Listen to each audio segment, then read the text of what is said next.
하여튼 잡코리아 우리 기획팀에서 여러 가지를 많이 기획을 하셔서 고민 많이 하고 있다는 걸 느꼈고요. 괴롭히고 싶어 하는 것 같아요. 그쵸? 우리는. 그죠? 네.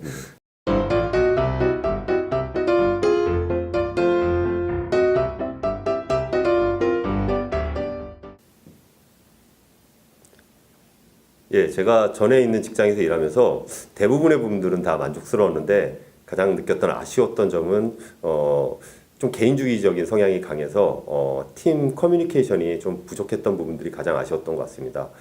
회사 일을 당연히 하다 보면은 서로 간의 업무 커뮤니케이션이나 조율이 좀 많이 필요한 부분이 있었는데 저 나름대로는 많은 다른 부서 사람들하고 커뮤니케이션하고 코업을 하려고 여러 가지를 대화를 시도하고 여러 가지를 활동을 좀 해봤는데 직장 전체적인 문화 자체가 좀 개인주의적인 성향이 강하다 보니까는 먼저 자기 일이 우선이고 그 다음에 자기 일이 마무리가 되고 나면은 그 이후에 이제 코업을 기대하는 부분이 사실은 주어진 업무에서는 좋은 성과를 낼 수가 있지만 좀 전체적인 큰 시너지를 기대하기에는 약간 아쉬웠던 부분이 있습니다. 그래서 그런 부분들을 저 스스로도 많이 해결하려고 했던 부분들이 있지만 그거보다는 차라리 제가 우선 제 책임을 다하고 나중에 이런 위치에 올라갔을 때 그런 조직 문화를 하나하나씩 개선하면 좋겠다라는 생각이 들었고 지금 여기 있는 앞에 있는 회사를 선택한 이유도 어떤 팀이라는 관점에서 움직임을 가져가고 같이 코업을 할 수 있는 부분들이 굉장히 많다라는 것에 매력을 느꼈고 아마 들어오게 된다면은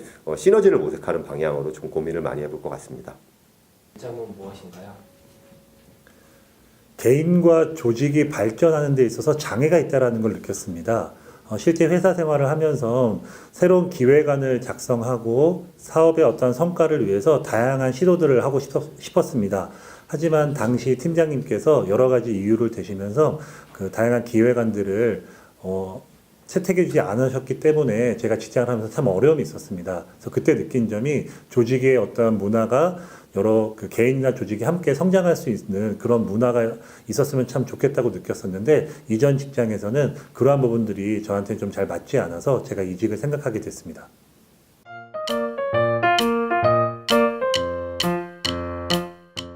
이전 직장에서 일하면 느낀 단점을 얘기하라는 거 이거 되게 불편한 직무이잖아요. 그죠? 일단은 회사를 퇴사한 관점으로 일단 얘기를 좀 했거든요. 보통 이제 실제로는 그 이직하신 분들 보면 그 조직원들과 어떤 사람 간의 문제 때문에 나오는 경우들이 가장 많잖아요. 네. 그 약간 돌려서 얘기를 한 건데 자기가 어떤 역량을 개발하고 또 회사에 헌신하기 위해서 그러니까 함께 성과를 내기 위해서 뭐 다양한 사업 제안들을 했었는데 그러한 부분들이 이제 우리 상사한테 좀 막힘으로써 이게 좀 커뮤니케이션 잘 안 되고 또 내가 뭔가 한 단계 발전하기 위한 어떤 자기 개발 이런 부분이 좀 많이 아쉬움이 있었다. 그래서 내가 회사를 이직했다. 이런 관점으로 일단 얘기를 해봤습니다.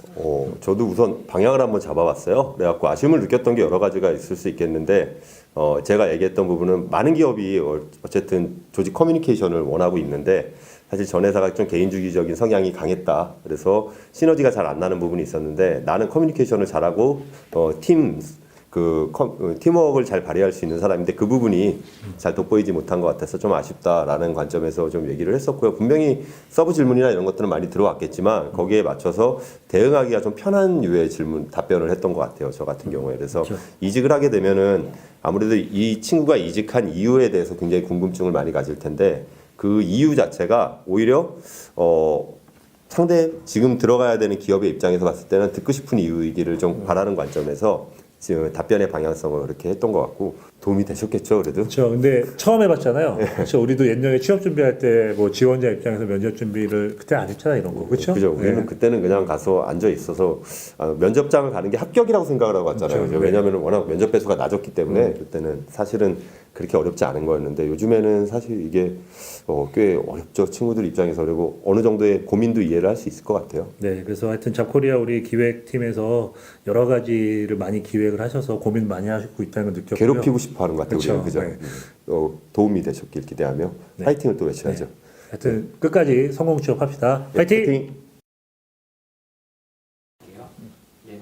지원자께서는 팔로워십과 리더십 중에 어느 쪽이 더 큰 편이신가요? 팔로우십이든 리더십이든 주어진 역할을 다 충실하게 대하는 것이 중요하다고 생각합니다.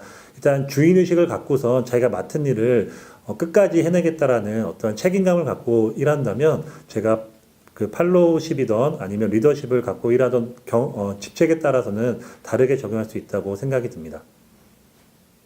말씀해 보시겠어요? 대답하면 되나요?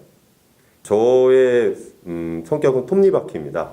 실제 톱니바퀴라는 게 그냥 하나의 부속품인 것 같긴 하지만 자세히 보시면은 어떤 동력을 이끌어가는 바퀴도 있고 그 다음에 연결고리의 역할을 해주는 바퀴도 있고 그 다음에 또 적당 수준의 이상의 퍼포먼스를 내줘야 되는 바퀴들도 있고 크기가 다 다르기 때문에 각자의 역할들도 다 달라지게 되고 어느 일정 시점이 지나면 저 역시도 연결고리였다가 어느 수준의 일을 하고 나중에는 제가 리딩을 해야 되는 일을 할 수도 있다라고 생각을 합니다. 그래서 조직을 경험을 하면서 같이 연계가 돼서 또 각각의 맡은 바 책임이나 역할은 다르겠지만 같이 연계가 돼서 화합을 중시한다라고 했을 때 제가 가질 수 있는 어떤 저의 단어적인 표현은 톱니바퀴이고 거기에 제 역량은 조직에 부합할 수 있는 그때그때 다른 뭐 카멜레온적인 어떤 변화 이런 부분들이 제가 가지고 있는 가장 큰 역량인 것 같습니다. 그래서 작은 일을 소중하게도 여기고 또 큰 일도 큰 책임감을 가지고 소중하게 여길 수 있는 부분들 그런 부분들이 제가 가지고 있는 역량인 것 같습니다.